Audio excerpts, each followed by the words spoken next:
Se me escucha a cambio. Muy bien. Bueno, gracias por venir a todos. Bienvenidos a esta primera velada que vamos a hacer este año. Una charla en la que después vosotros podéis preguntar sobre los temas que se os hayan quedado más pendientes sobre lo que hemos visto, porque es un poquito difícil de explicar lo que quisiera que hoy habláramos. Bájate los dos, ¿sabes? No. Yo pago los dos. Perdona. ¡Corten! Ahora ya no pita. Eso se llama acoplamiento. Y es una cosa muy interesante cuando se acopla un micrófono. Porque cuando se acopla un micrófono lo que está pasando, técnicamente, es que el sonido del altavoz se está metiendo por el propio micrófono. Es decir, el micrófono se está escuchando a sí mismo. Y cuando el micrófono se escucha a sí mismo, el sistema se bloquea. Como si nosotros enfocáramos una cámara a su propio monitor de televisión, la cámara se pone en blanco. No puede mirarse a sí misma. Una cámara no puede mirar al monitor que la refleja y un micrófono no puede coger el sonido del altavoz que emite su propio sonido. ¿Sí? Entonces, cuando el emisor es a la vez el receptor, es decir, cuando el yo se mira a sí mismo, entonces se va a infinito. Como si enfocáramos dos espejos uno frente al otro. Si enfocamos dos espejos el uno frente al otro, no pueden reflejar nada. Solo se refleja el marco hasta el infinito. Y esas metáforas son muy interesantes. Cuando yo trabajaba en televisión con los micros y con las cámaras, pensaba mucho sobre esto, ¿no? Sobre la autorreflexión o la sensación de mirarse a sí mismo. Cuando a ti te graban y tú te ves, lo primero que dices es: oh, Dios mío, yo no soy así. ¿Soy así? ¿Sabes? Te escuchas y dices: te he puesto la grabación de lo que has dicho. ¿Hablo así? ¿Esa es mi voz? Yo que hice, cuando trabajaba de actor, miles, sin exagerar, de capítulos de televisión, porque eran culebrones, muchos, tardé años en adecuar la imagen mental que yo tenía de cómo yo era a lo que veía en la cámara, a lo que veía en pantalla. Ya con el tiempo me fui acostumbrando. ¿Pero qué nos quiere decir eso? Que tenemos una idea de nosotros mismos que no es la verdad. Porque nosotros mismos no somos una idea. No podemos ser una idea. ¿Sí? No vamos a hablar específicamente de esto, pero va a estar relacionada con esto.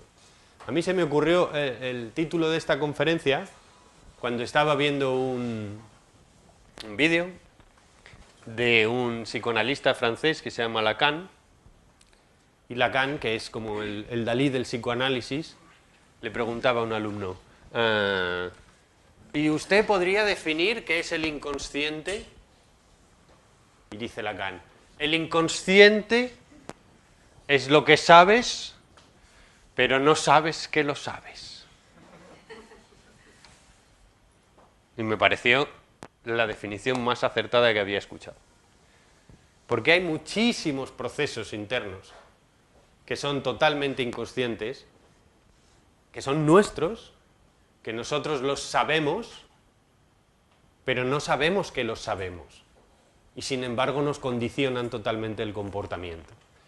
Y no solamente nos condicionan el comportamiento, sino que nos condicionan el mundo que vemos, la propia percepción del mundo que vemos. ¿Qué pensamos de las demás personas? ¿Cómo las caracterizamos? ¿Cómo las adjetivamos y las calificamos? Todo eso son percepciones subjetivas, es decir, propias, pero las tomamos como verdades. Y no nos damos cuenta de lo condicionadísimas que están. Y eso no solo nos pasa con la percepción del mundo, sino que nos pasa con la percepción de nosotros mismos. Nosotros mismos tenemos una idea de lo que somos. ¿Sí? Todo el mundo cree que es algo determinado, ¿no? Una idea. Y entonces dices, ¿será verdad esta idea que yo tengo de mí mismo? Y entonces miras en el diccionario a ver qué es verdad, ¿no? Y ponemos la famosa boca de la verità, que si tú metes y dices una frase, te pilla la mano, ¿no? Dice en la Real Academia de la Lengua, verdad es conformidad de las cosas con el concepto que de ellas forma la mente. Conformidad de las cosas con el concepto que de ellas forma la mente. Es decir, la mente tiene una idea, por ejemplo, sobre el yo, y entonces eso que yo creo que soy es verdad si cuando hago cosas, las cosas que hago se corresponden a la idea que yo tengo de mí mismo, pero nunca funciona, o casi nunca funciona.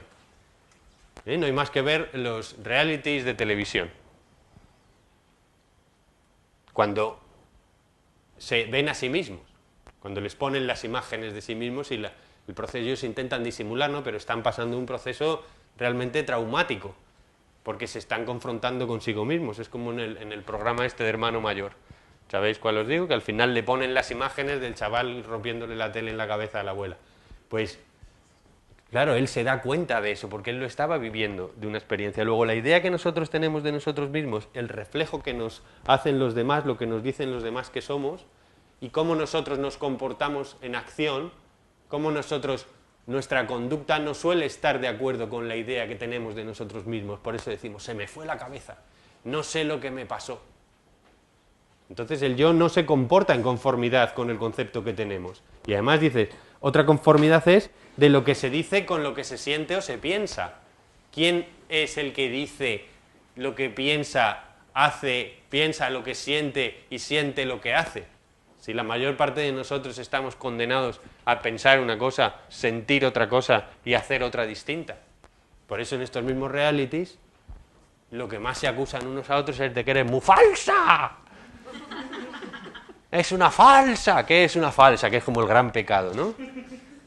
Pues es decir una cosa y actuar de la manera contraria. Luego nosotros no somos verdad en tanto en cuanto no somos lo que pensamos, lo que decimos, lo que hacemos y lo que sentimos a la vez. Porque nadie conoce los secretos del corazón de un ser humano. Y uno en sí mismo se siente de una manera, piensa de otra manera de cómo siente, o le gustaría sentir de otra manera de cómo siente, dice otra versión, dependiendo de si está cenando con la abuela, con el novio, con las amigas o en el trabajo, y luego ejecuta acciones dependiendo del rol en el que está por la mañana. Es decir, el rol del que por la noche se acuesta diciendo mañana me levanto pronto y voy a correr, no es el mismo que se levanta por la mañana. Que esgrime, todo, tiene un listado en el cuaderno de razones por las que... Propiedad que tiene una cosa de mantenerse sin mutación alguna. ¿El yo se mantiene sin mutación alguna? ¿El cuerpo que tenemos de bebé es el mismo que tenemos de 20 años? Si fuéramos el cuerpo, no. ¿Las ideas que tenemos son las mismas? No. ¿Las emociones que tenemos son las mismas? No. No hay nada que tú puedas encontrar que se mantenga en el tiempo. Nada. Luego, según la definición del diccionario de la verdad, el yo no se mantiene sin mutación alguna, luego es mentira. Y luego juicio o proposición que no se puede negar racionalmente. Y es que el yo al final es como un círculo que yo hiciera con una luz. ¿Sí? Vosotros estaríais viendo el círculo y parecería que hay un círculo, si yo hago un círculo con una luz, pero ese círculo en realidad parece que está sucediendo porque está en movimiento y nosotros lo que estamos viendo es el movimiento del tiempo. ¿Sí? Y la mente construye un círculo, pero en realidad no está viendo un círculo, solo está viendo diferentes momentos de luz. El ego funciona igual. Creemos que porque el tiempo al irnos recordando continuamente en esa idea que tenemos de nosotros mismos se mantiene, lo estamos manteniendo, creemos que es real, pero en realidad es como un intermitente, está, no está, está, no está, está, no está. Es decir, si pensamos en él, está, si no pensamos en él, no está. Estoy hablando de la idea de sí mismo, no de la experiencia de ser uno mismo, que son cosas distintas. Pero es que confundimos las dos cosas. No tenemos muy claro qué es la experiencia de ser y qué es la idea de ser. La idea de ser es un concepto. Y ese concepto, según la definición de la verdad, es mentira. Lo cual no quiere decir que nosotros no seamos. Nosotros somos. Pero todo lo que pensamos que somos, según esta definición, no es verdad. Entonces, vaya. Esto no es lo que sé que no sé que lo sé. Esto es lo que sé que parece que va a ser que no es así. Pues como decía Platón, ¿no? Dice, ¿cómo nosotros sabemos cuándo es verdad? ¿Cuándo nosotros conocemos algo? ¿Cuándo nosotros sabemos? Nosotros sabemos cuando percibimos el eureka. Como decimos, hostia, pero si esto es así. Claro, sí es tal. Es como si dices, una mujer ha estado 10 años con su novio. Su novio que cada año, o sea, cada viernes iba a jugar al squash. Y ella decía, tarda siempre mucho, es que le debe gustar mucho el deporte. Y siempre llegaba él así como muy cansado. ¿Eh? Llega un momento en que recibe un WhatsApp en que le dice una, tía, que sepas que pataclaspa, cataplascas todos los viernes con tu novio. Y entonces, cuando esta chica ve ese mensaje, de repente hace, coño, claro, y entiende. Lo de los viernes, y tú haces la verdad retroactiva. Y esto es que siempre lo has sabido. Cuando de repente tienes el eureka de golpe, siempre lo has sabido. Porque la verdad es accesible. Y nosotros podemos reconocer la verdad. Aquí en Nahual tenemos un verbo, para cuando uno reconoce una verdad propia. Lo llamamos ennafrarse. Los que venís lo sabréis, ¿no? Decimos, este personaje se ha ennafrado. O me he ennafrado que, decir, he encontrado una verdad mía. He encontrado una verdad mía.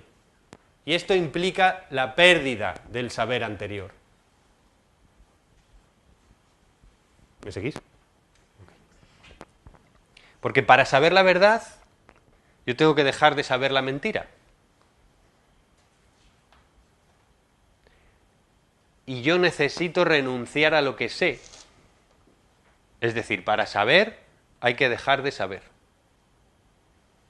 Hay que dejar de creer que sé y replantearme si lo que sé es verdad o no es verdad. E inmediatamente, cuando la verdad se acerca, la reconozco, porque esa verdad en el fondo, en el fondo, en el fondo soy yo. Yo soy la verdad. Todos somos esa verdad. Lo que pasa es que vivimos en un mundo que está, digamos, es como una especie de sustitución de la verdad. ¿Por qué sé que todo el mundo tiene la verdad dentro de sí? Porque, por ejemplo, lo que yo hago en las sesiones individuales de karma, lo que llamamos aquí el árbol, hacerte el árbol del karma, la lectura del árbol del karma que le explica a la gente por qué le pasa lo que le pasa y por qué no le pasa lo que quiere que le pase, en realidad te está contestando la otra persona, porque es el arte de hacer preguntas, ¿no? Y es como decía Sócrates, cuando la pregunta es adecuada, la persona sabe responderse, porque tiene la verdad dentro. Y entonces él solo se da cuenta. Si somos capaces de hacernos las preguntas adecuadas, como la verdad está en nosotros, porque nosotros somos la verdad, entonces la verdad emerge por sí misma.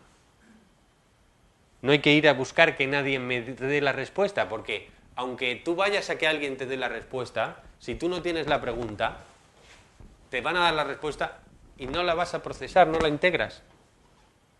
No entiendes lo que te están diciendo. Tú crees que lo entiendes, pero no lo entiendes, porque no tienes la pregunta lo suficientemente profunda como para entenderlo. ¿Sí? Cuando alguien viene con la pregunta, entonces es súper fácil que él mismo se responda. Si no viene con la pregunta y tú sales a la calle con un megáfono, no sirve de nada, nadie se entera. Aunque estés diciendo las grandes verdades universales. ¿Sí? Y hay veces que te han dicho una cosa muchas veces y tú crees que la has entendido y pasa tiempo y tiempo y tiempo y tiempo y de repente la entiendes.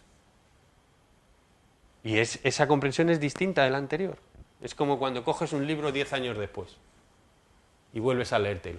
Y dices, coño, si no había entendido nada. O cuando ves una peli 10 años después. Una película que viste con 20 años la ves con 40.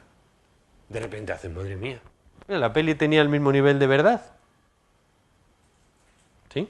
Luego es la capacidad de nuestra búsqueda lo que nos enseña a poder acceder o no a la verdad. ¿Cuáles son las grandes preguntas? Las hemos escuchado 1000 veces. Son las grandes preguntas que tenemos que respondernos. La pregunta de las preguntas es, ¿quién soy yo? Esta es la gran pregunta. Lo que llamaba Ramana Maharshi el Atman Vichara, la indagación sobre el ser. Damos por hecho que somos de una determinada manera, damos por hecho que somos algo en especial, y ese algo en especial nos pasamos la vida defendiéndolo, y estamos en realidad poniéndole murallas a un fantasma. ¿Quién soy yo? Es la pregunta más profunda. Pero claro, es una pregunta irrespondible. Racionalmente irrespondible. Lo cual no quiere decir que yo no pueda comprender la respuesta, pero la respuesta va a ser experiencial, no va a ser racional. La respuesta correcta a la pregunta ¿quién soy yo? Y lo contrario de la respuesta correcta a la pregunta ¿quién soy yo? Son verdades las dos cosas. Lo contrario a una verdad profunda es otra verdad profunda. Porque las verdades profundas no son racionales, las verdades profundas son experienciales. Y por eso se dice que son inefables, no se pueden transmitir.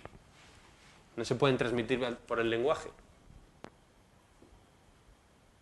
Puede haber una especie de transmisión así, por la vivencia, ¿no? Por osmosis energética. Pero no por el lenguaje, porque si tú no tienes la pregunta, da igual la respuesta que te dé cualquier maestro.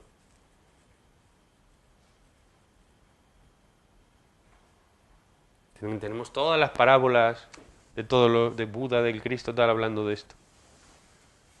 La semilla que cae en tierra fértil. Solo el que está preparado para recibir la verdad. El que tenga sed, beberá. ¿Qué es la realidad? ¿Soy libre o estoy condicionado? Esto es de lo que más me gustaría hablar. ¿Por qué sufro? ¿Cómo evito ese sufrimiento? ¿Y qué pasa tras la muerte? Hay una pregunta que hacemos siempre cuando hacemos el árbol kármico a los consultantes, que es, si se te apareciera un ángel en tu habitación en un estallido de luz y te dijera, vengo del cielo a contestarte una pregunta, ¿qué pregunta le harías?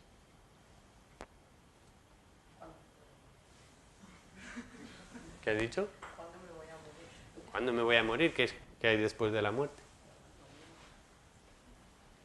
Es la pregunta que más gente hace. De todas maneras, la gente puede hacer cualquier tipo de pregunta. Os sorprenderías lo que podemos llegar a preguntar. Otras preguntas que son interesantes y que podéis revisarlas cuando colguemos la conferencia en el YouTube, las podéis revisar, ¿no? Son muy útiles si yo me planteo esto realmente. No va a dar tiempo de trabajar sobre todas, ¿no? Pero os las menciono simplemente. ¿Por qué no me permito lo que necesito? Me paso la vida pidiendo cosas que yo creo que necesito, pero no me las doy. ¿Por qué creo que si actúo como yo soy de verdad seré querido? Porque generalmente pensamos lo contrario. Que tengo que ser de una determinada manera que no soy yo naturalmente y espontáneamente para ser querido. Si yo fuera yo totalmente, ¿sería querido? ¿Soy más o menos que los otros? ¿En qué soy más o menos? ¿Mejor o peor? Hablo de grados de superioridad e inferioridad. Cuando alguien, por ejemplo, en un Gran Hermano, hace una autodefensa gigantesca, casi maníaca, de yo soy el elegido de la divinidad, lo que está teniendo es un profundo sentimiento de inferioridad detrás de eso.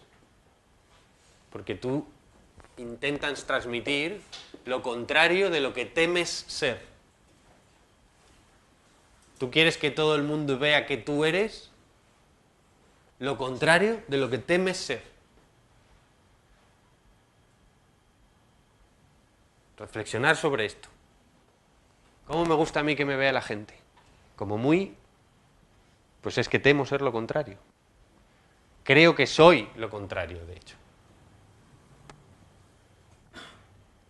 ¿Estoy al servicio de la gente o la gente está a mi servicio? Porque hay estos dos tipos de personas. ¿Qué autoridad me guía? ¿Mi propia autoridad? ¿Una autoridad externa? ¿Lo que me decían mis papás? ¿Lo que me dice algún gurú? ¿Un escritor que me gusta mucho? ¿Lo que nos dice nuestro excelso presidente? ¿Qué autoridad me guía interiormente? Cuando yo tengo dudas, ¿a quién le pregunto? ¿Cómo busco esa autoridad dentro de mí? ¿Qué miedo me guía? ¿Es mi consejero el miedo? ¿Yo actúo en base a evitar algunas cosas u otras?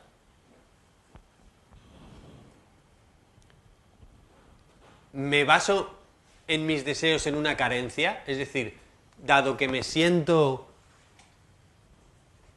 carente de algo, ¿busco lo contrario de eso compulsivamente? O lo que es lo mismo, dime de lo que presumes y te diré de lo que careces, o dime de lo que deseas y te diré cuál es tu carencia compulsiva. ¿Sí? ¿Cuánto valgo? ¿Tengo valor realmente? Creo que tengo valor. Del 1 al 10, ¿qué valor tengo? No son preguntas que nos hacemos todos los días. ¿De qué o de quién dependo realmente? Esto tenemos en la radiofórmula muchas propuestas de sin ti no soy nada, ¿sabe? O sea, yo llevo años intentando hacer una lista de Spotify con canciones que tengan letras positivas. Creo que tengo 12. Que yo pueda decir, esta dice cosas chulas. Hay miles y miles y miles y miles de letras sobre la catástrofe. ¿Soy bienvenido en los sitios? ¿Me siento bienvenido cuando voy a dónde? ¿En casa de quién soy bienvenido? Creo que la gente se alegra de mí, se alegra de que yo aparezca, o creo que me tengo que ganar eso. ¿Qué es lo que me merezco? ¿No soy suficiente? ¿Soy culpable? ¿De qué soy culpable? Pues yo os digo, gran parte de las ansiedades, de los ataques de ansiedad, lo que están teniendo detrás es un profundo sentimiento de culpa inconsciente. Yo sé algo que no sé que lo sé, que es que soy culpable de algo. Esa culpa está sumergida. Y entonces lo que siento solo es el síntoma, la ansiedad. Mirar a ver en qué situación podría yo sentir ansiedad y qué culpa puede haber detrás de esa ansiedad. Y seguro que es una culpa muy antigua y que no se tiene en pie racionalmente, pero ahí está, en el inconsciente. ¿Estoy seguro? ¿Soy una persona que estoy seguro en cualquier situación? ¿En qué situación no estoy seguro? ¿Cuál es la amenaza si yo, por ejemplo, hablo en público? ¿O cuál es la amenaza en una relación íntima? ¿Me siento seguro en casa de mis padres y les cuento de verdad quién soy? ¿Y lo que miro por internet?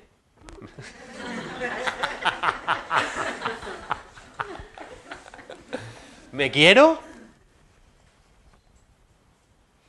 Mucha gente, ¿tú te quieres? Te bloqueas si te hacen esa pregunta. No sabes qué decir. Sí, no, ni. ¿Mi vida me satisface?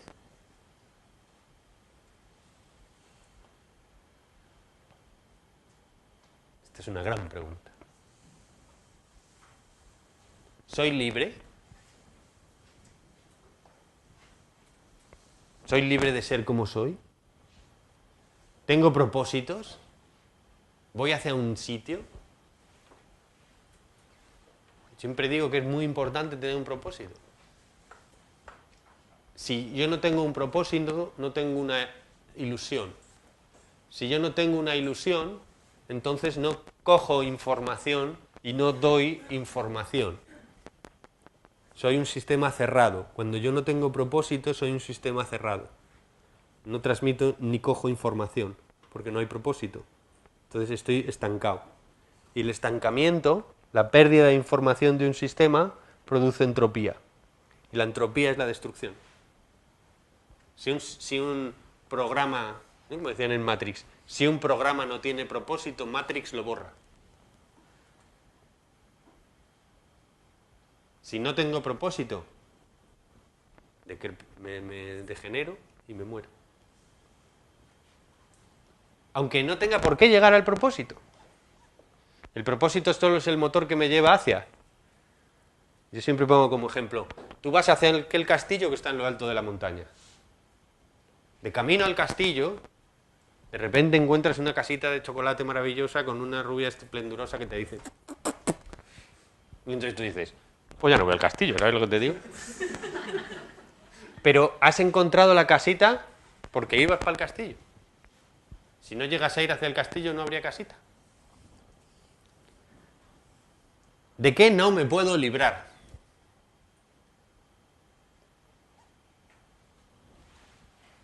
¿Tengo razón en lo que creo? Porque generalmente no nos planteamos si tengo razón. Yo digo mucho una frase, mucho de las que más digo, por supuesto no es mía, que es, la felicidad consiste en elegir entre tener razón o ser feliz. Y casi todo el mundo elige tener razón. No hay más que ver cómo está el patio.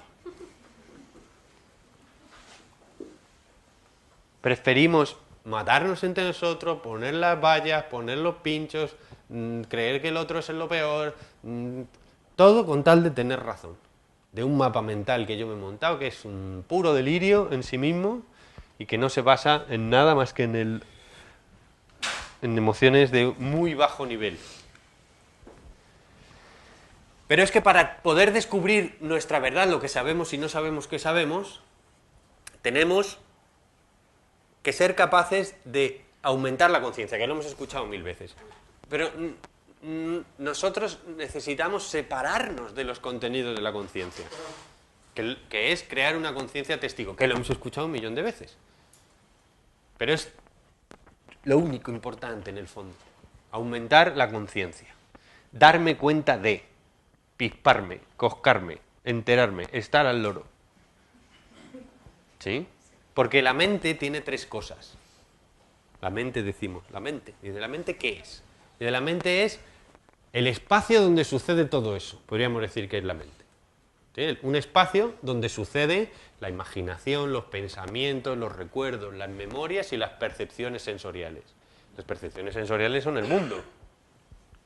El mundo que percibís a este tipo hablando, esto es vuestra mente, está dentro de vuestra mente, lo estáis cogiendo con vuestra mente. Nosotros creemos que eso es ahí fuera, en realidad no es ahí fuera. Este tipo que está hablando dentro de vuestra cabeza. Estáis construyéndolo con vuestra propia mente. El espacio donde este tipo está hablando es vuestra mente. Y lo que pensáis de este tipo hablando es vuestra mente. Además, las proyecciones que hacéis hacia lo de después, qué va a pasar después de la charla y de dónde venís y lo que os ha pasado, también es vuestra mente. O sea que tenemos por una parte contenido propio, por otra parte percepción sensorial, el mundo, por otra parte significado, o sea, yo voy cogiendo significado de cada cosa que voy percibiendo. ¿Sí? Estas son el espacio, el contenido. Serían 2 partes de la mente, hay una tercera parte que es la importante, que es el que se da cuenta de todo esto. Ese que se da cuenta de todo esto no puede ser percibido. El que se da cuenta no puede ser percibido. No puede, es imposible. Es una imposibilidad ontológica, no se puede percibir al percibidor. ¿Sí? Pero si yo no soy consciente si yo no me pongo desde el consciente de ver el espacio de la mente y los contenidos de la mente, entonces lo único que pasa es que el percibidor no está. Y estoy solamente metido en los contenidos de la mente. Y si yo estoy metido en los contenidos de la mente, no me entero de nada. Yo creo que me estoy enterando, pero en realidad no me estoy enterando de nada. Me estoy comiendo todas las mentiras del mundo como verdades. Luego, la clave está en ser capaz de separarse. Porque cuando yo soy capaz de ejercer el poder que tiene el testigo, entonces el testigo puede modificar y elegir y seleccionar y dirigir y conducir y bloquear y parar y seleccionar los contenidos de la mente a voluntad. Si no, nuestra propia mente nos come y nos crea el 98% del sufrimiento. Es decir, 9 de cada 10 sufrimientos son provocados porque no tengo control mental, porque me estoy convenciendo de estupideces, porque estoy proyectando cosas horribles en el futuro, arrepentimientos del pasado, estoy pensando que todo el mundo se está riendo de mí, que los demás me quieren, que no me quieren, que debería haberlo hecho mejor, que todo eso es bla bla bla bla bla, el loco de la colina, bla, y no soy capaz de pararle. Y me creo que eso que dice es verdad, es un puto disparate. ¿Sí? Si yo mañana voy a recibir unos análisis, no sé si son buenos o son malos hasta mañana. ¿De qué me sirve pasarme el día con ansiedad? ¿Y por qué me tengo que pasar el día con ansiedad? Porque no soy capaz de parar los contenidos mentales. No tengo ningún control de los contenidos mentales. Me los como con patatas. Y es letal. La mayor parte de los problemas que se resuelven en terapia son imaginarios.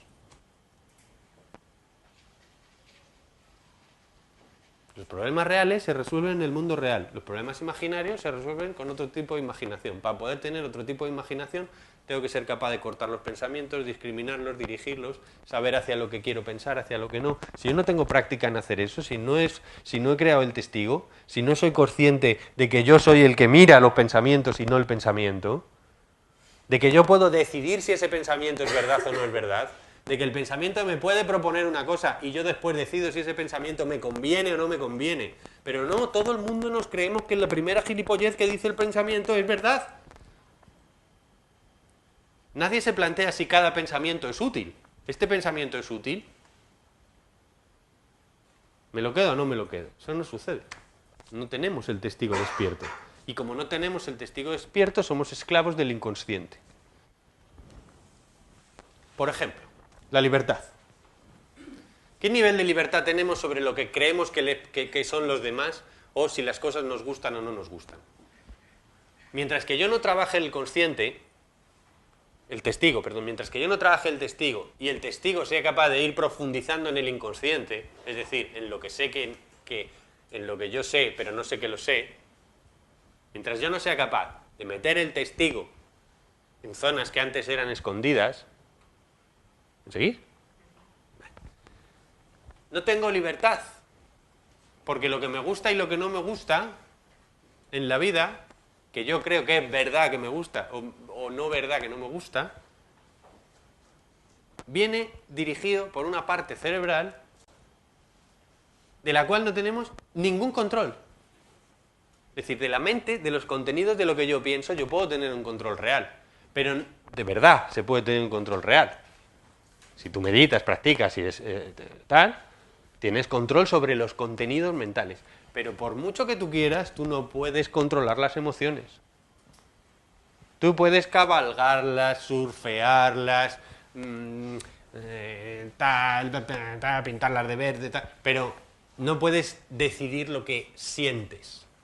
No puedes decidir de quién te enamoras. No puedes decidir si las cosas te gustan o no te gustan. ¿Por qué? ¿Por qué no lo puedes decidir? Porque viene por parte del inconsciente.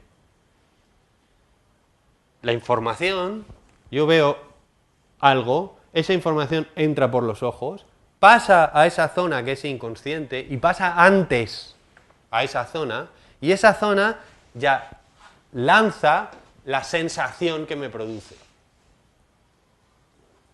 Si me gusta o no me gusta. Entonces yo cuando veo la silla, yo ya veo la silla bonita o fea. Yo ya no veo la silla en sí misma.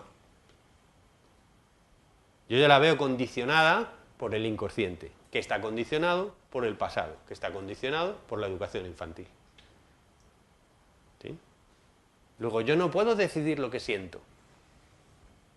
Y como no puedo decidir lo que siento, soy esclavo de esos sentimientos porque yo me creo que eso que siento es la verdad. Y simplemente digo, es que a mí no me gustan los macarrones. Y creo que, bueno, pues no sé, porque a mi cuerpo le debe pasar algo ahí genético raro que no me gustan los macarrones. Pues si tú investigas y buceas, te das cuenta que el día que había macarrones pasó una desgracia en tu casa. Y está ahí, metido en el inconsciente. Las emociones no se pueden decidir. Si tengo alguna capacidad de decisión, alguna capacidad de libertad, es si yo actúo o no actúo, aun teniendo esa emoción.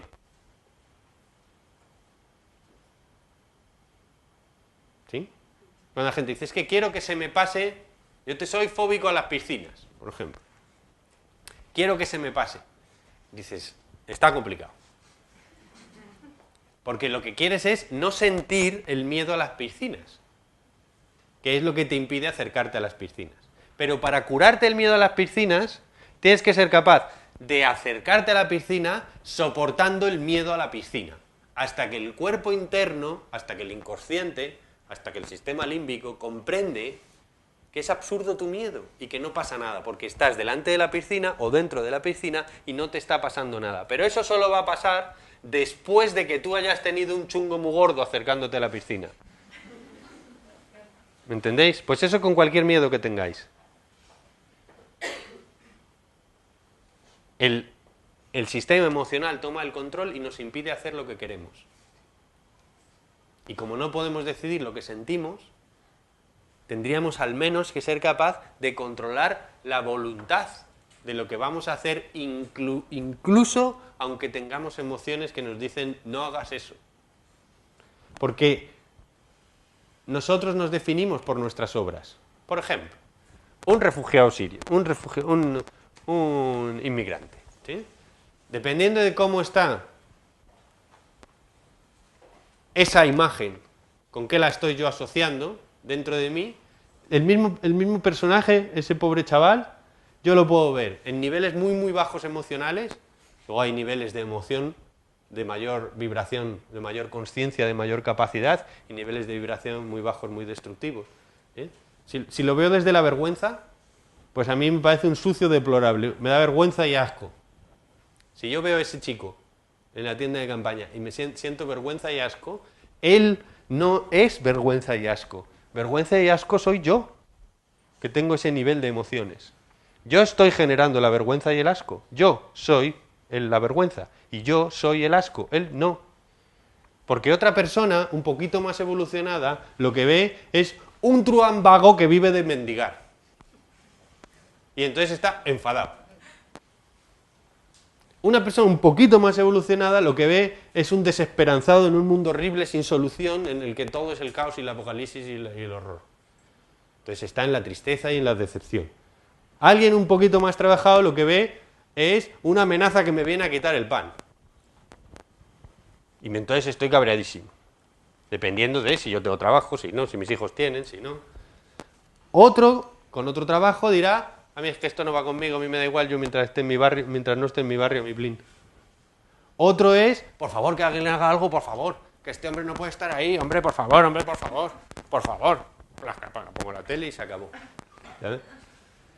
Otros son los indignados, los que hacen, ¡che, coño, tal! Y salen y protestan y tal. Otros quieren animarle a él a que lo consiga y a movilizarse, incluso pueden ayudar o empezar con las acciones.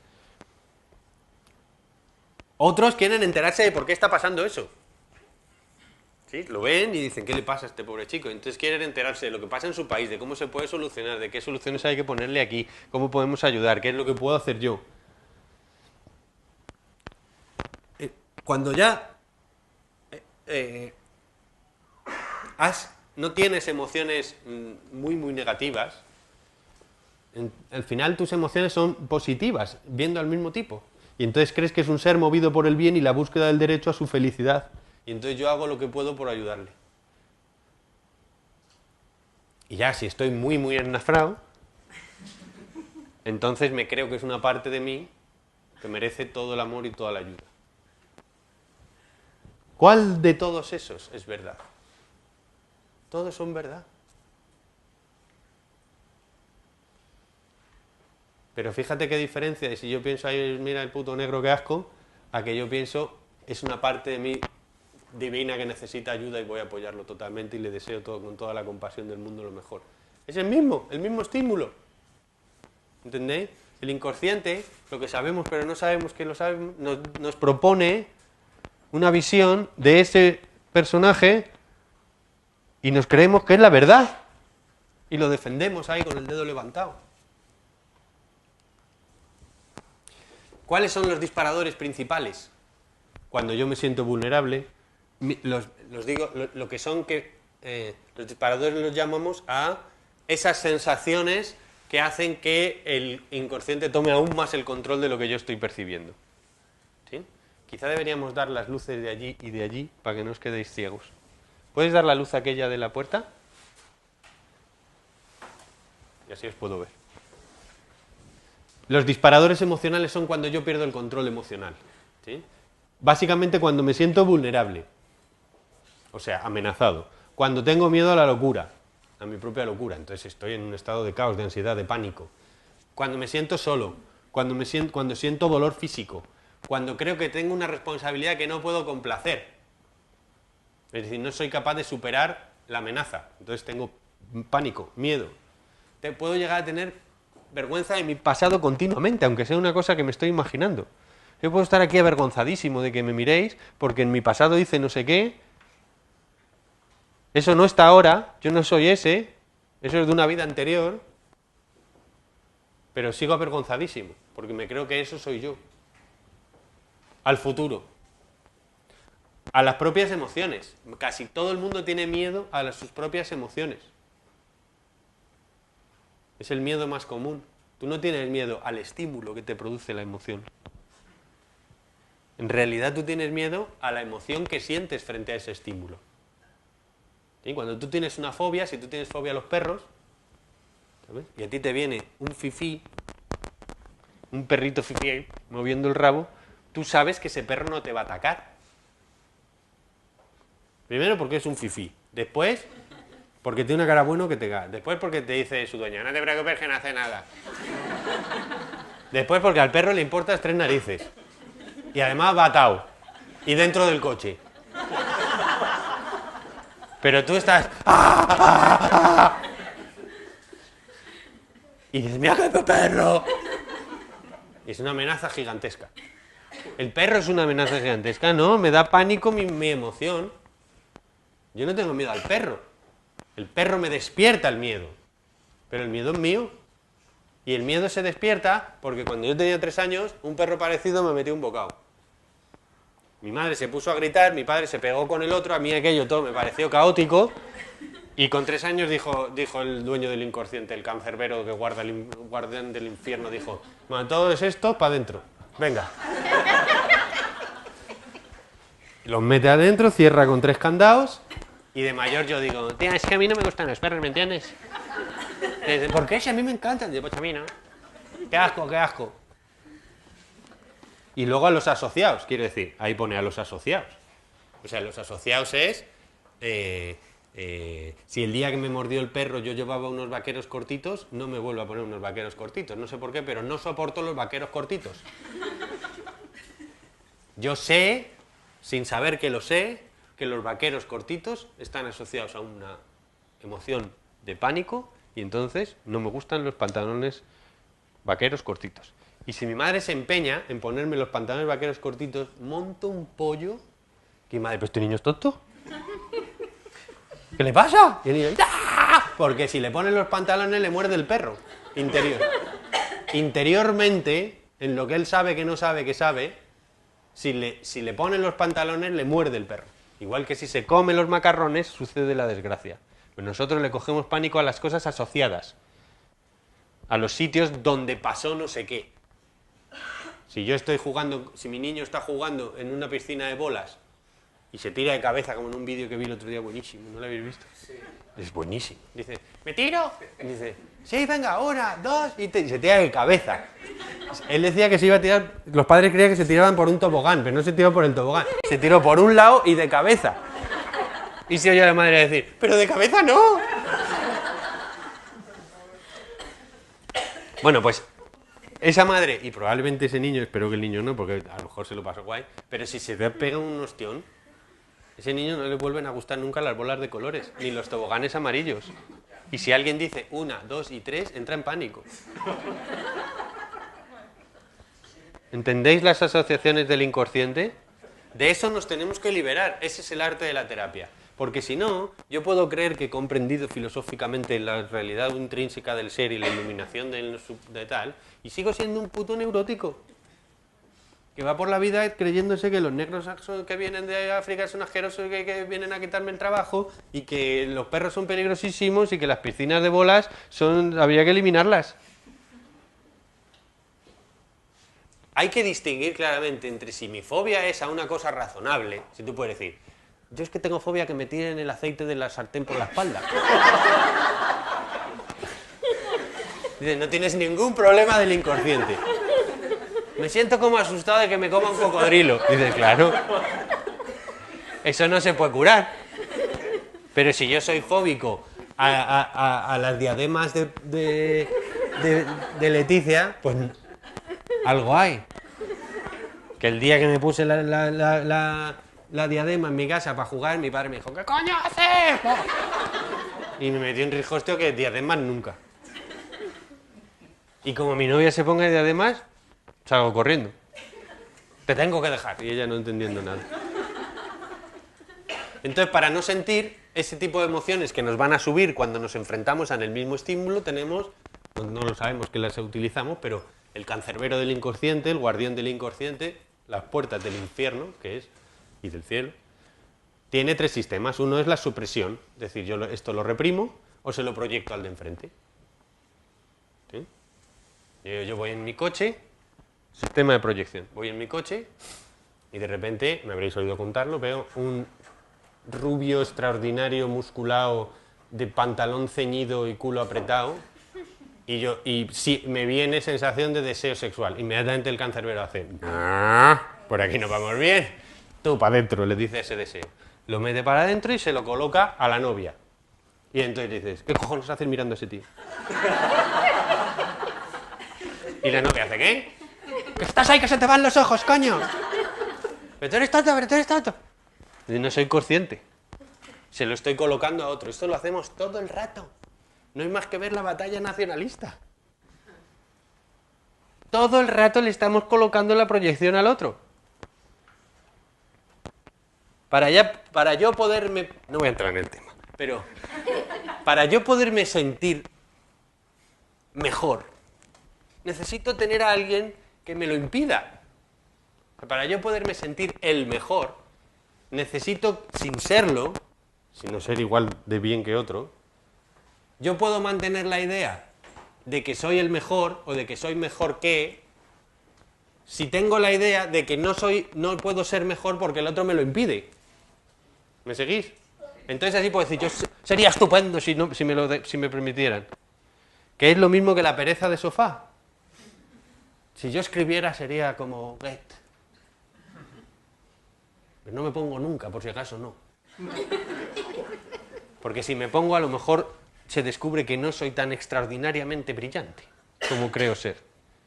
Esa es una de las razones de la pereza inconsciente.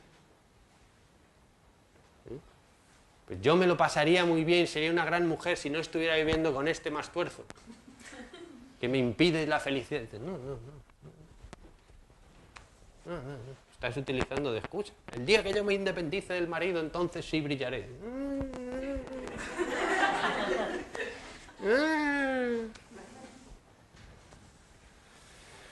La expresión también es pasándole el chungo a otro, directamente. Le cuento y le cuento y le cuento y le cuento y el otro sale con una depresión de... Y yo ya le he pasado todo el marrón, se come el marrón el otro y punto.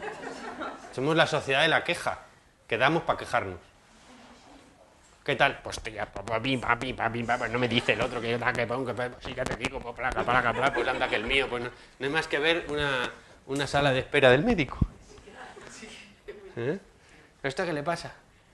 Pues yo no tengo, bueno, lo mismo es gordo, porque tengo un hígado, el páncreas, el esófago, y una cosa que me han visto en la cabeza. Eso no es nada. Mi cuñado...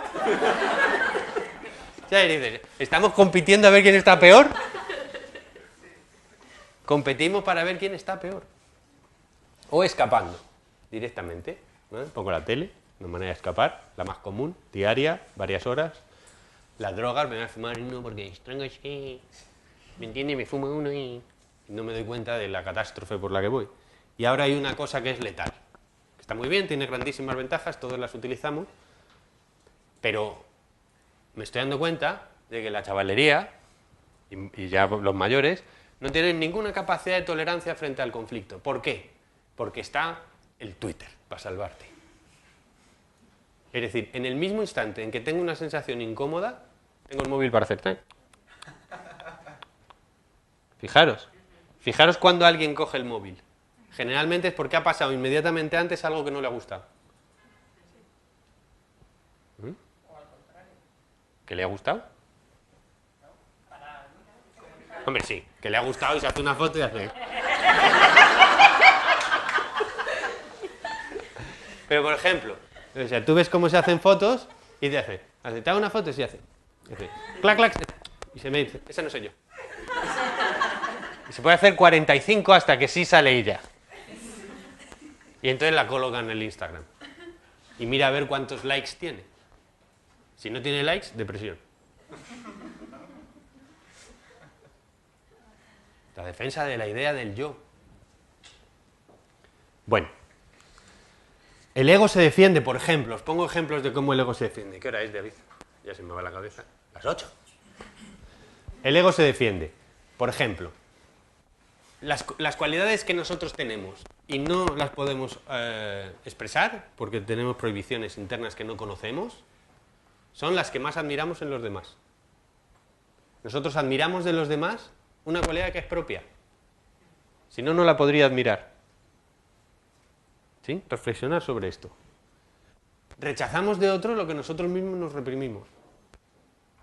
Si yo he dejado de fumar después de un gran esfuerzo y veo que alguien fuma, como yo todavía tengo que reprimirme mucho para no fumar, le digo, ¿qué coño haces, que te están matando? Le suelto toda la represión a él. Le quiero reprimir que no fume también. Pues si yo fumo, me da igual. Se está matando igual, pero nos matamos juntos, no es lo mismo. ¿Sí? Castigamos a los demás por nuestros pecados. Si yo creo que soy un falso, pues cuando veo a alguien falso lo machaco. Cuando ves que tú alguien castiga a alguien mucho por algo es porque ese defecto es propio. Y en sí mismo no se lo castiga. Como dice la clásica frase castellana, no hay peor señora que la que fue criada. En vez de ser al revés. También castigamos a los que hacen cosas que nosotros o no hacemos, o no pedimos, o no sentimos. Por ejemplo, la envidia. ¿Qué es la envidia? La envidia cuando el vecino se compra un coche mejor que el mío. Es que mírale, que está ahí chulito con el coche, que siempre se tiene que gastar. Estoy ahí, en realidad si viera esa emoción lo que quiero es matarlo. O sea, me gustaría eliminar eso. No quiero eso, quiero eliminarlo, que esto no esté. ¿Por qué? Porque que él tenga ese coche me hace sentir a mí que yo no lo tengo y eso me recuerda a mi propia inferioridad, que si me viene de que me decían que tú eres un mierda, que no sé qué, todo eso sale cuando este se compra el coche. Y yo, para evitar sentir eso, lo que creo es que él es gilipollas. Pero ese coche me lo compraría yo si pudiera. Luego, no hay nada de gilipollas en comprarse ese coche. Solo que yo quiero eliminar al que me da envidia para no sentir mi inferioridad en la comparación. ¿Lo entendéis? Lo que tengo miedo es una proyección. Lo que tengo miedo es de mi miseria. Al otro no le pasa nada. Las competiciones en los realities entre las chicas a ver quién es más mona. ¿Sí? Una decía, es que me encanta que me odien. Eso quiere decir que soy la más pibón. Acusamos al otro de lo que no nos permitimos. Nos transformamos en el agresor para no ser la víctima. Esto es letal. Es como lo del chiste de Gil aquel, ¿no? Dice, iba paseando por la calle y vi 3 kinkis pegándole a un negro. Y pensé, me meto, no me meto, me meto, no me meto. Y dice, me metí, le medimos una entre los 4. Si yo no quiero ser la víctima, entonces me transformo en el agresor. Prefiero ser malo a ser la víctima. Y esto en las estructuras tribales, por decirlo de alguna manera, esto es por lo que la masa enloquece, ¿sí? Y de repente coge a alguien y le hace una barbaridad. Los linchamientos son esto.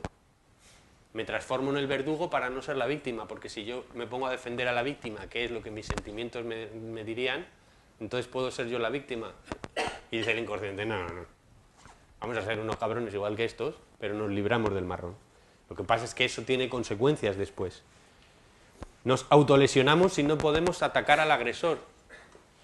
Esto se ve, por ejemplo, en niños pequeños, cuando no puede pegar tiene rabia porque el padre ha sido injusto con él, y entonces no puede pegar al padre. Cuando es muy bebito lo va a intentar. Pero el papá no se pega. Y entonces el niño, como no sabe qué hacer con la rabia, pues a lo mejor se tira al suelo y se da un cabezazo, se pega, o si pasa por ahí el cachorro, le enchufa. Porque necesitas hacer algo con esa agresividad. Esa agresividad, el cancerbero dice, para adentro tú también. Y después ya la sacaremos después con alguien que nos recuerde ese día que me dijo mi papá. Nos culpamos para defender nuestra idea de nosotros mismos.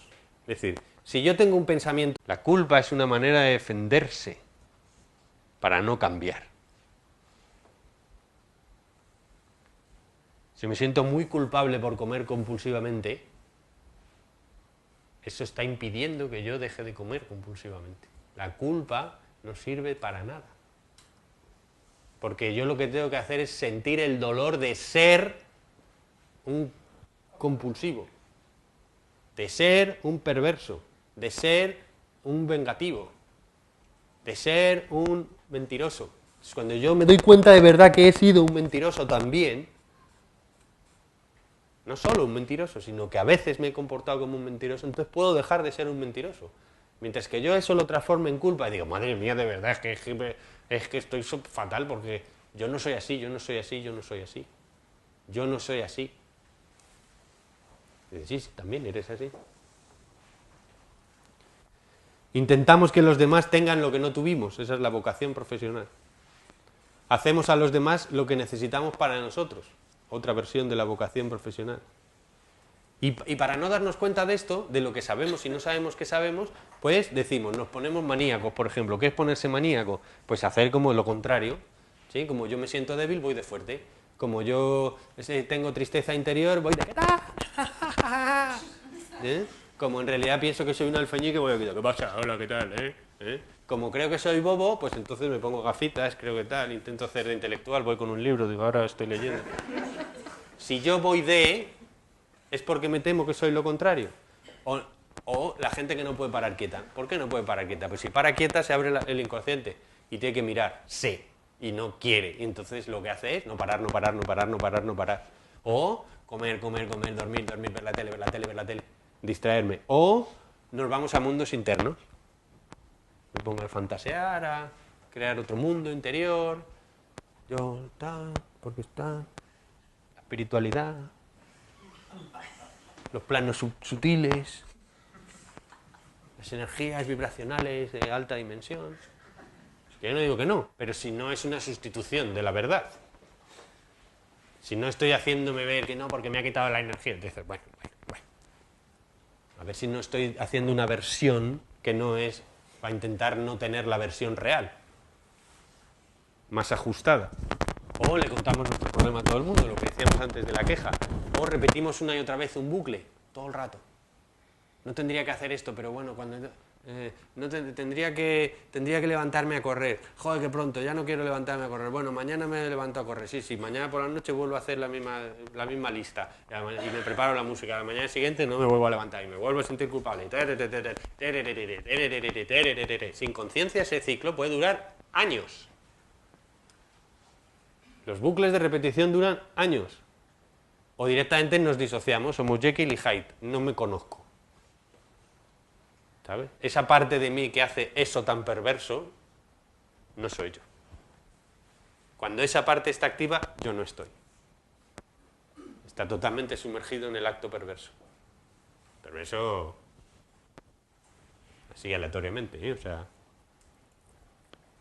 O directamente rompemos con la realidad, entonces ya hacemos una psicosis. ¿Sí? ¿Por qué nos cuesta tanto cambiar? ¿Por qué nos cuesta tanto cambiar? Lo primero es porque el yo se resiste porque no sabe quién va a ser si cambia. Está tan acostumbrado a ser de una determinada manera, aunque sea miserable, rastrero, que si me comporto de otra manera, hago lo que llamamos la crisis de inexistencia. Y esto en terapia se ve mucho. La persona cuando se cura hace una crisis de inexistencia y tiene dos posibilidades. O su terapeuta lo lleva a niveles superiores de identidad, que quiere decir camino espiritual, que no quiere decir religioso, o esta persona vuelve a la jaula de la que salió por miedo a no ser. Es una crisis de no ser, no sé quién soy, con lo cual no sé qué tengo que hacer. Y el no saber quién soy es uno de los grandes regalos, uno de los grandes regalos que te puede hacer la vida.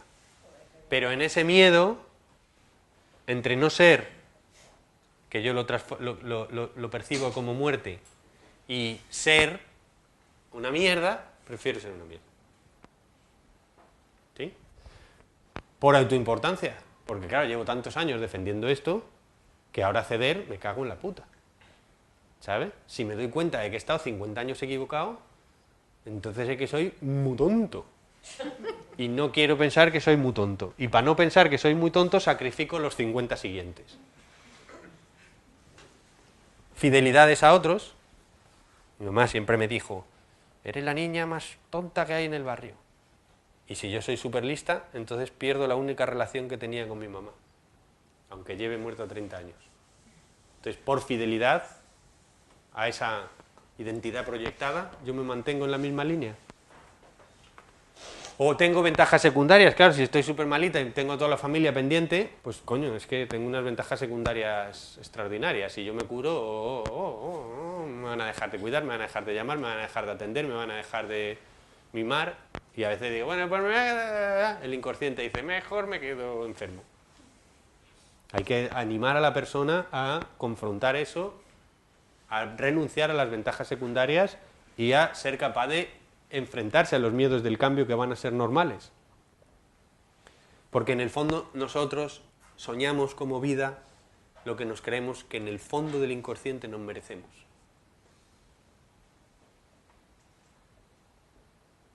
Vivimos la vida que en el fondo de lo que sabemos, pero no sabemos que sabemos, nos creemos merecer.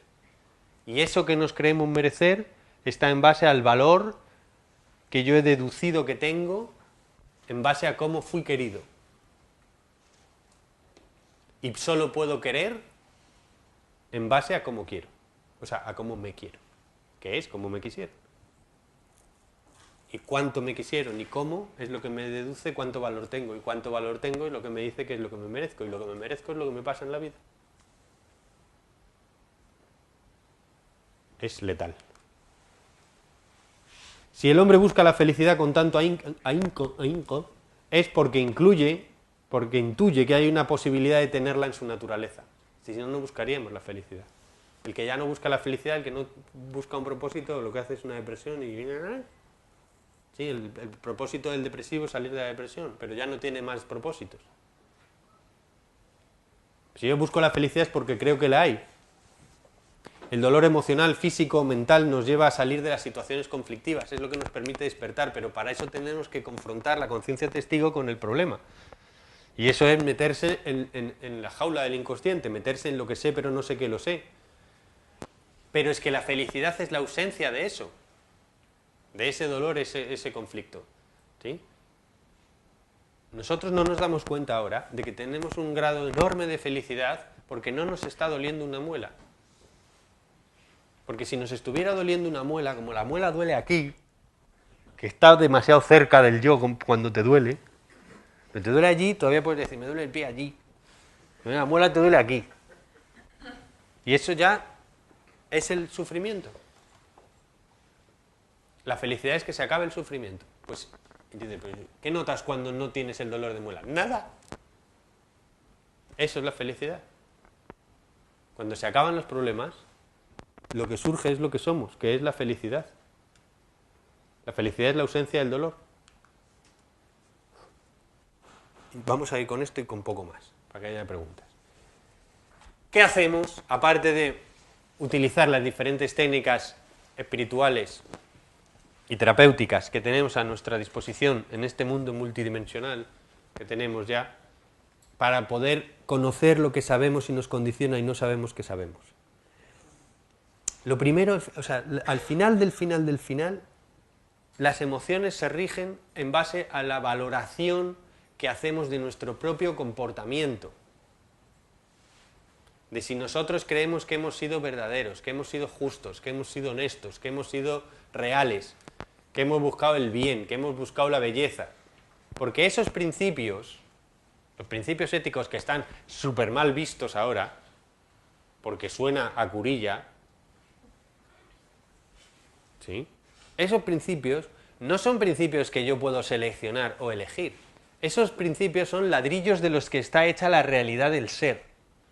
Es decir, el ser, lo que nosotros somos, que es idéntico a la divinidad, tiene como ladrillos constructivos, es decir, su esencia última es el bien, la verdad, la bondad, la belleza, la justicia. Eso es lo que somos de fondo. Si nosotros nos desalineamos de lo que somos de fondo, desde el control de la vida, lo que hacen es zumbarnos emociones negativas para que espabilemos. Y entonces me siento asqueado, me siento sucio, me siento que no estoy haciendo lo que debería. Porque a ti te puede pasar cualquier cosa, pero tú si tienes la conciencia tranquila, que también está como muy vieja esta idea, y eres un hombre de buena voluntad, que ya esto nos vamos al año de la catapum, tienes por lo menos la paz de espíritu. Y entonces no hay sufrimiento. Puede haber dolor, pero no hay sufrimiento. El sufrimiento emocional de verdad es cuando yo he sido malo, me he comportado mal, me he mentido, he engañado, he sido egoísta, he hecho daño aposta. ¿Entendéis? Eso es cuando yo me desalineo en mi comportamiento de lo que son los principios centrales y entonces me hostio. Igual que si yo quisiera saltarme la ley de la gravedad. Si yo me quiero saltar de la ley de la gravedad, como la ley de la gravedad es intrínseca al mundo, el mundo es la ley de la gravedad, entonces yo salto del taburete y el ostión que me meto es enorme, porque no te puedes saltar las leyes universales físicas. ¿Entendéis? Pues de la misma manera, todo comportamiento que se aleje del bien, bondad, belleza y justicia, lo que hace es provocarme un estado de ánimo continuado que al final me hace sentir fatal. Porque el estado de ánimo es determinista, quiere decir, no es libre, no lo puedo elegir. Viene de serie, ¿y quién me lo da? Me lo da el inconsciente. ¿Y ese inconsciente quién es? Ese inconsciente es el depósito de todo lo que yo he hecho. Y todo lo que yo he hecho hace un juicio sobre mí mismo. Y ese juicio sobre mí mismo me dice si he actuado bien o no he actuado bien. Y si no he actuado bien, entonces me siento mal. Y voy a terapia. Y la mayor parte de la terapia no es tanto por lo que me han hecho, sino por lo que yo hice con lo que me hicieron. Por eso, un pequeño cambio de comportamiento crea más sosiego interior que muchas técnicas de autodescubrimiento y de que te introduce, no te da, no te pone, no. Al final es ser bueno y portarse bien. Y eso te hace que estés tranquilo.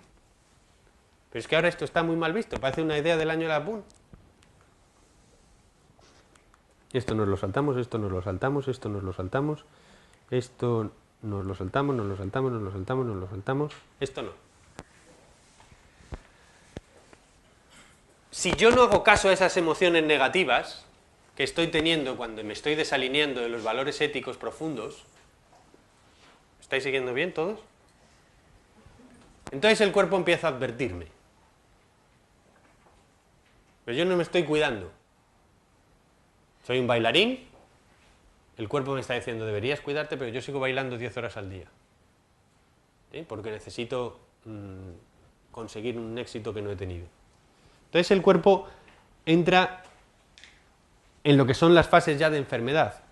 Empezamos con una reacción de alarma. Lo primero que os decía, malestar emocional. Después tengo miedo. Puedo tener incluso ataques de ansiedad. Y estoy enfadado. ¿Estoy enfadado por qué? Porque me estoy tratando mal a mí mismo. Me estoy haciendo lo que otros me hicieron.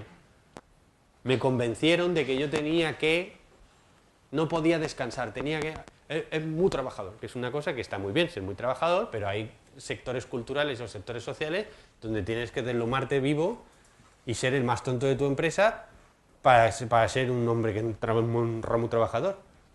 ¿Sí? Bueno, se levanta a las 5 y va y hasta las 12 no llega a casa reventado. Dice, pues eso no es admirable.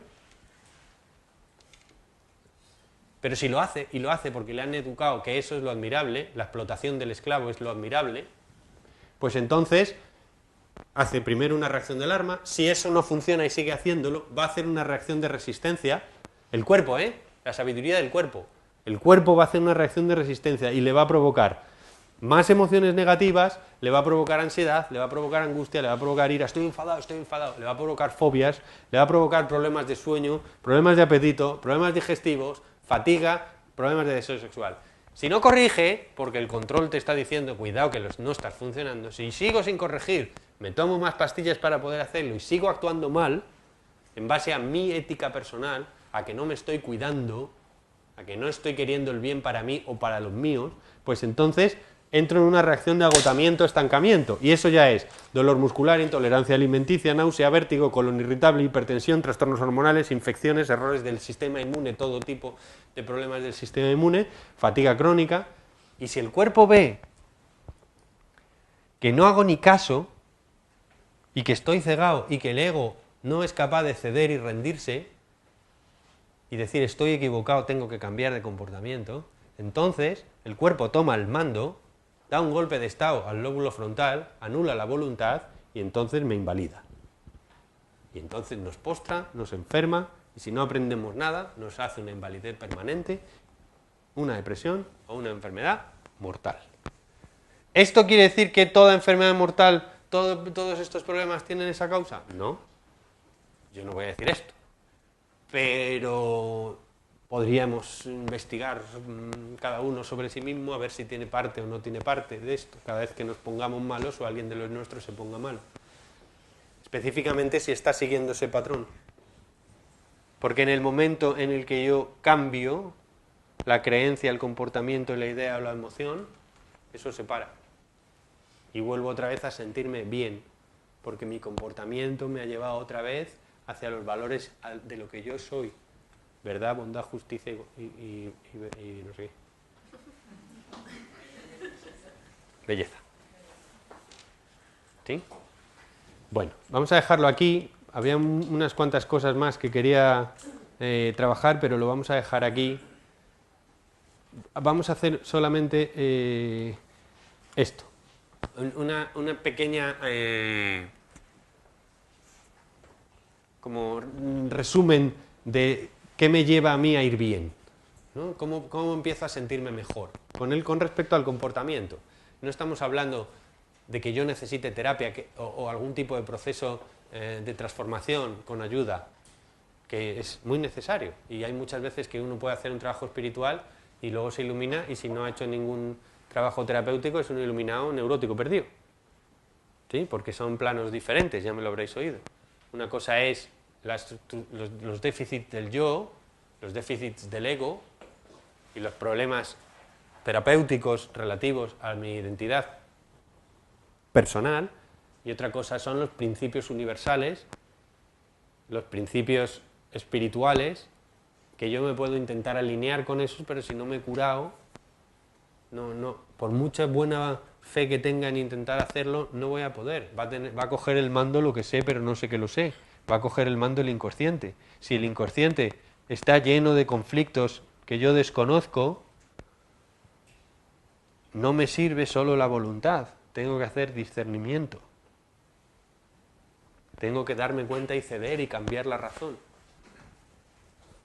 Básicamente, para terminar, satisfacer las necesidades bajo la ética. Satisfacer las necesidades quiere decir las necesidades que todos tenemos. Todos tenemos 3 necesidades. Si las 3 están inoperativas, te estás muriendo. ¿Qué es? Autoconservación. Somos un animalito que se quiere autoconservar. Si ya no se quiere autoconservar, te estás muriendo. Y eso implica los deseos de agua, comida, techo, ropita. Satisfacerme eso. Si no lo tengo, como un refugiado, pues todas las cosas superiores no me pueden dar la satisfacción, porque eso es básico. Como si yo no tengo trabajo, no tengo dinero y estoy hipotecado, se acaban tirando por la ventana cuando les quitan la casa. Porque no pueden con el problema emocional del riesgo de supervivencia. ¿Me explico?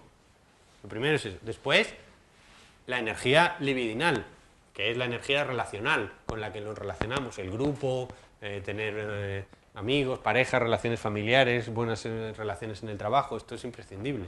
Relaciones sexuales, relaciones, no todas son imprescindibles, pero que estas necesidades tienen que ser cubiertas mínimamente para poder sentir bien. Hay que diferenciar cuando yo estoy satisfaciendo las necesidades biológicas naturales entre lo que yo necesito, que tengo derecho como ser humano a pedirlo y a buscarlo y a luchar por ello, y de lo que yo estoy encaprichado, que son cosas distintas, porque todos necesitamos comida, pero no grandes cantidades de chocolate cada día. ¿Entendéis? Todos necesitamos sexo, pero no tanto. O tampoco. ¿No? Me dice un amigo mío que follar más porque menos es imposible.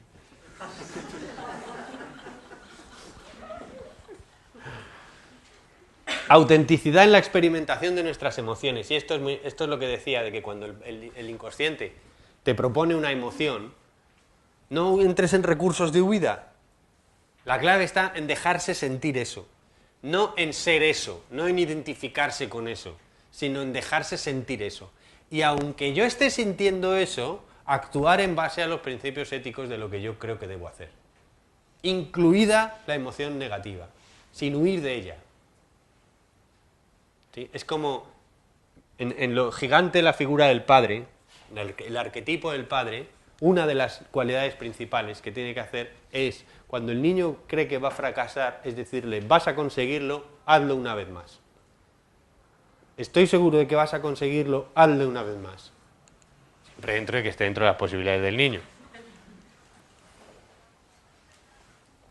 Tienes que intentarlo una vez más, porque si el padre me convence y yo lo intento, una vez más el padre y la madre, pero más el padre, para los chicos. Si el padre me convence de esto y yo lo intento y lo consigo, entonces cambia mi identidad. ¿Entendéis? Porque si no lo consigo, ya habría tomado un significado sobre mí. Y porque mi padre me empujó a intentarlo y lo conseguí, mi autoestima mejora y la autoestima es felicidad. Entonces la motivación en el intento.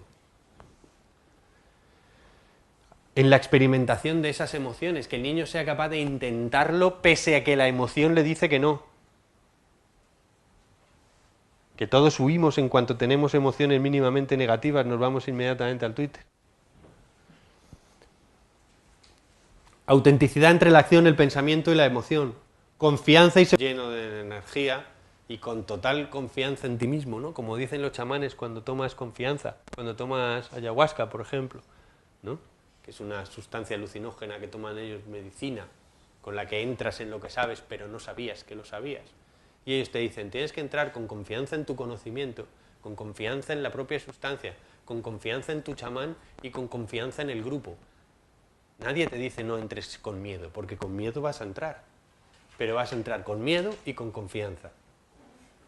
¿Entendéis? Es súper importante no ser gobernado por las emociones. No quiere decir no sentirlas las vas a sentir, pero tú tienes que ser capaz de actuar en base a los principios éticos que tú quieres y que tú eres, con la emoción negativa, sintiéndola, hasta que le convences al inconsciente de que no tiene sentido esa emoción negativa en esa situación. Si nos quedáramos solo con esa idea, sería feliz.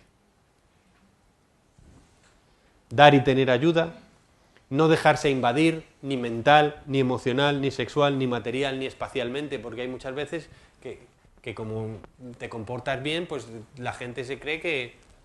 ¿sí? Y tú hay muchas veces que en los espacios personales solo se puede entrar por invitación. Tienes que ser capaz de decir no y sí.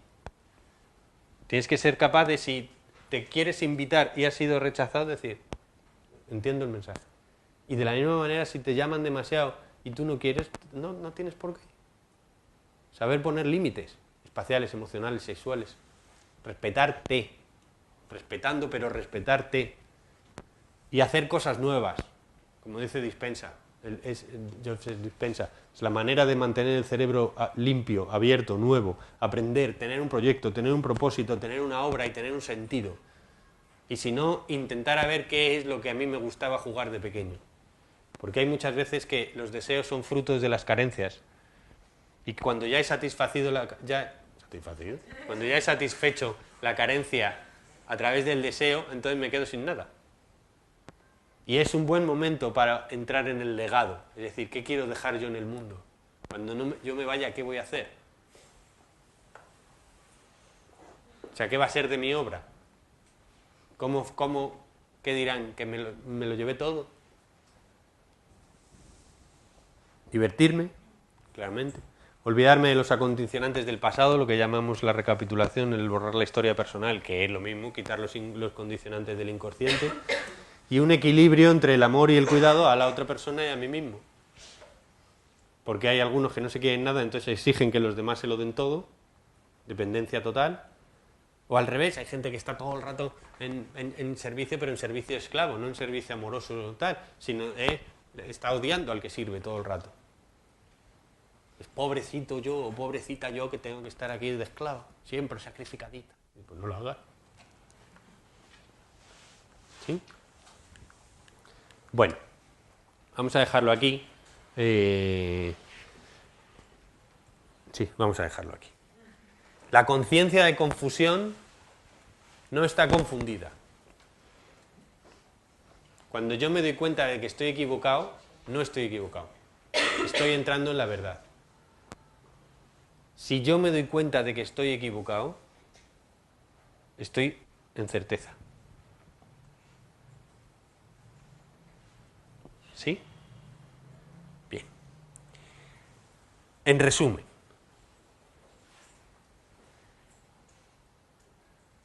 no todo lo que yo sé, no todo lo que sabemos es la verdad. No todo lo que pensamos tiene simetría con lo que sucede, es la verdad. El mundo no es otra cosa que nosotros proyectados fuera. Esa visión del mundo en realidad es como nosotros somos por dentro, y si nosotros cambiamos por dentro, el mundo va a modificarse por fuera. Si nosotros somos bonitos por dentro, el mundo es bonito por fuera. Si nosotros somos justos por dentro, vemos la justicia fuera. Si nosotros somos sabios por dentro, vemos la sabiduría de la vida fuera. Y si no lo somos, vemos el mundo al revés. Y ya vemos cómo está el mundo. Que lo hacemos entre todos. Y no se trata de decir, ¿tenéis vosotros qué? Sino tengo yo qué. Tengo que saber qué es lo que yo sé, que me condiciona, pero hasta que no me he puesto a mirarlo, no sabía que lo sabía. ¿Vale? Muchas gracias a todos por venir.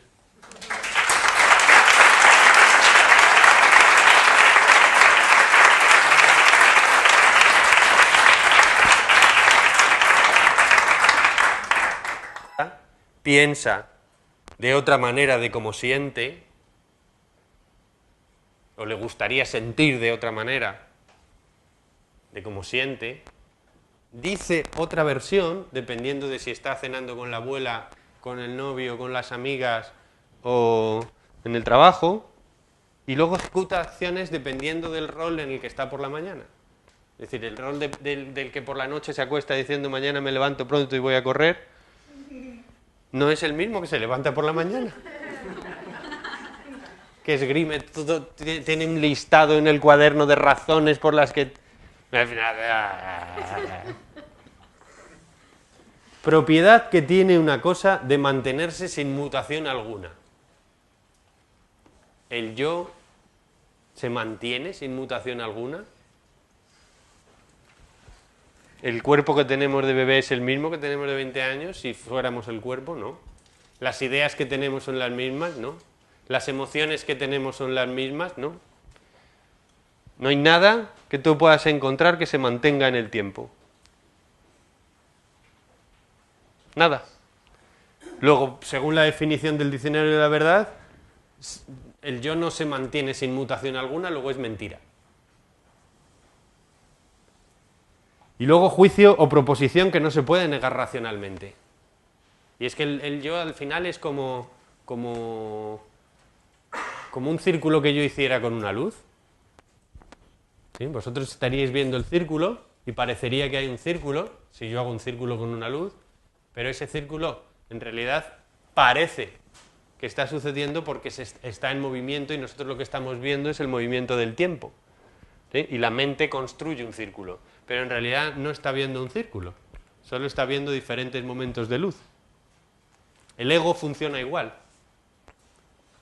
Creemos que porque el tiempo, al irnos recordando continuamente en esa idea que tenemos de nosotros mismos, se mantiene, lo estamos manteniendo, creemos que es real, pero en realidad es como un intermitente. Está, no está, está, no está, está, no está. Es decir, si pensamos en él, está. Si no pensamos en él, no está. Estoy hablando de la idea de sí mismo, no de la experiencia de ser uno mismo, que son cosas distintas. Pero es que confundimos las dos cosas. No tenemos muy claro qué es la experiencia de ser y qué es la idea de ser. La idea de ser es un concepto. Y ese concepto, según la definición de la verdad, es mentira. Lo cual no quiere decir que nosotros no seamos. Nosotros somos. Pero todo lo que pensamos que somos, según esta definición, no es verdad. Entonces, vaya.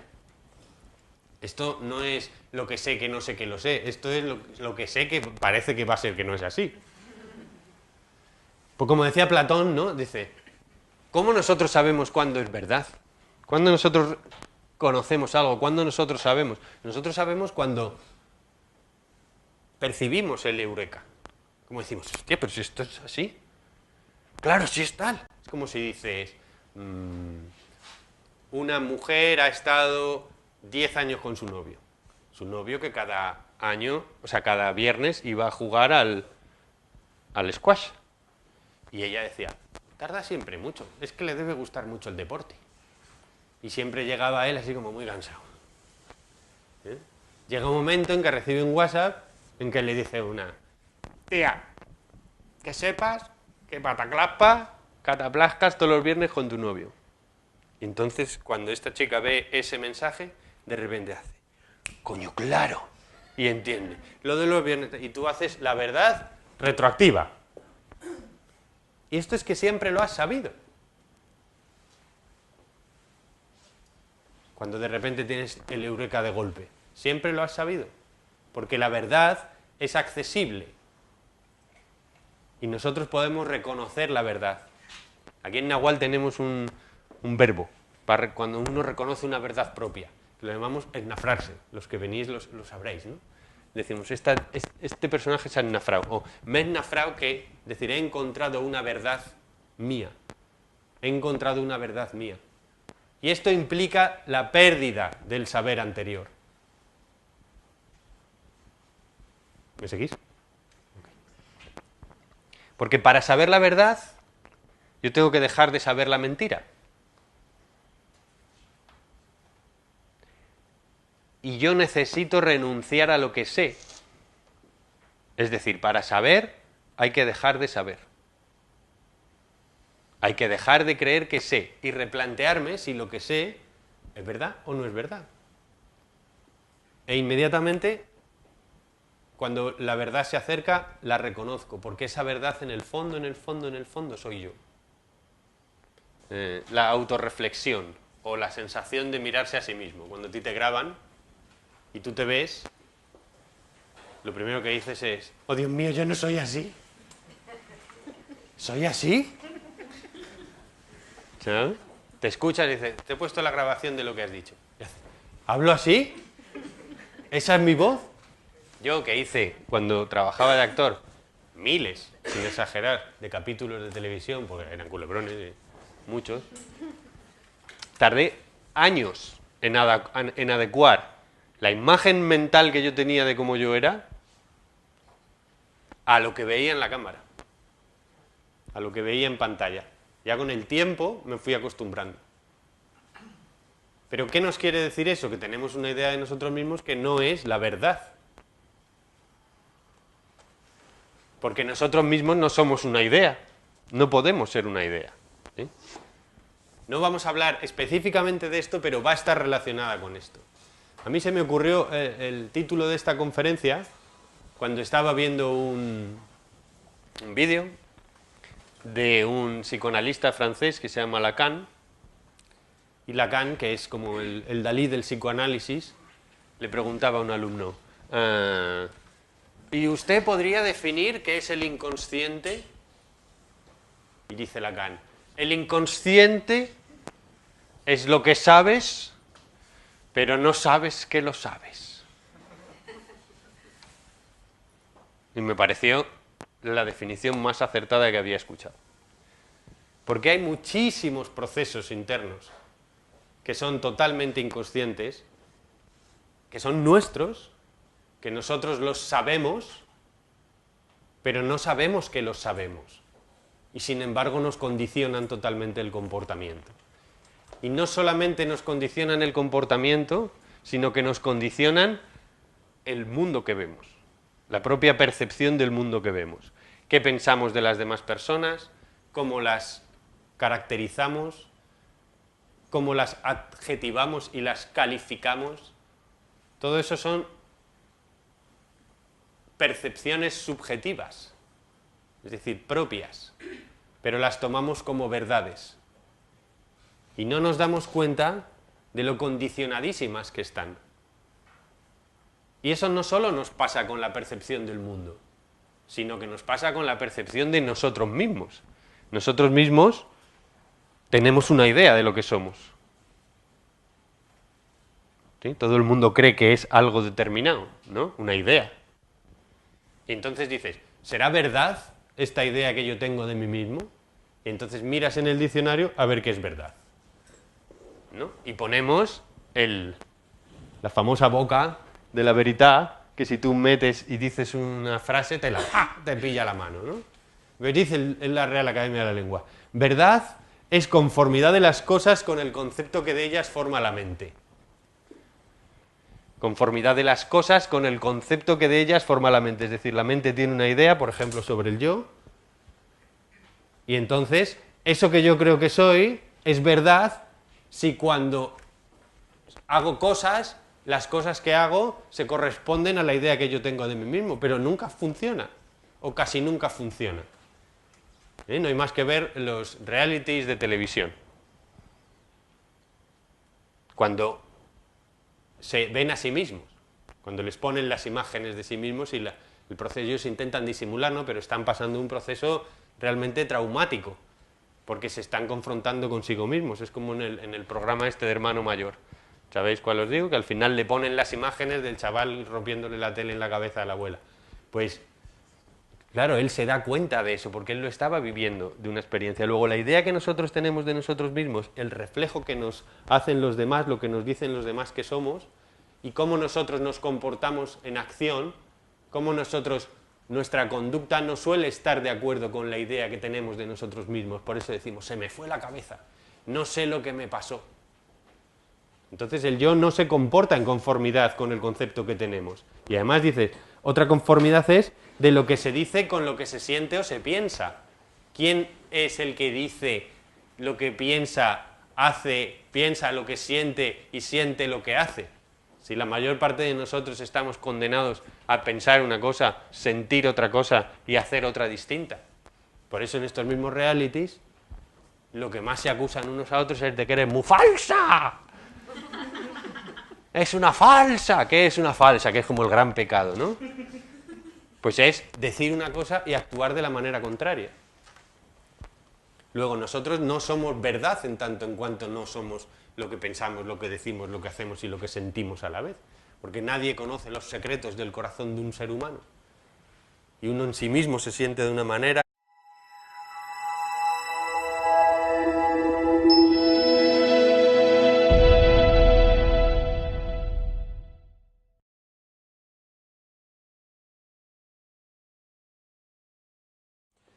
Se me escucha a cambio. Muy bien. Bueno, gracias por venir a todos. Bienvenidos a esta primera velada que vamos a hacer este año. Una charla en la que después vosotros podéis preguntar sobre los temas que se os hayan quedado más pendientes sobre lo que hemos visto, porque es un poquito difícil de explicar lo que quisiera que hoy habláramos.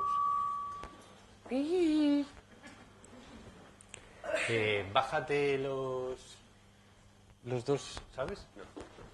Yo pago los dos. Perdona. ¡Corten! Ahora ya no pita. Eso se llama acoplamiento. Y es una cosa muy interesante cuando se acopla un micrófono. Porque cuando se acopla un micrófono lo que está pasando, técnicamente, es que el sonido del altavoz se está metiendo por el propio micrófono. Es decir, el micrófono se está escuchando a sí mismo. Y cuando el micrófono se escucha a sí mismo, el sistema se bloquea. Como si nosotros enfocáramos una cámara a su propio monitor de televisión, la cámara se pone en blanco. No puede mirarse a sí misma.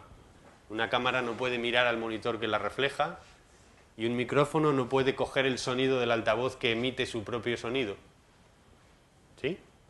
Entonces, cuando el emisor es a la vez el receptor, es decir, cuando el yo se mira a sí mismo, entonces se va a infinito. Como si enfocáramos dos espejos uno frente al otro. Si enfocamos dos espejos el uno frente al otro, no pueden reflejar nada. Solo se refleja el marco hasta el infinito. Y esas metáforas son muy interesantes. Cuando yo trabajaba en televisión con los micros y con las cámaras, pensaba mucho sobre esto, ¿no? Sobre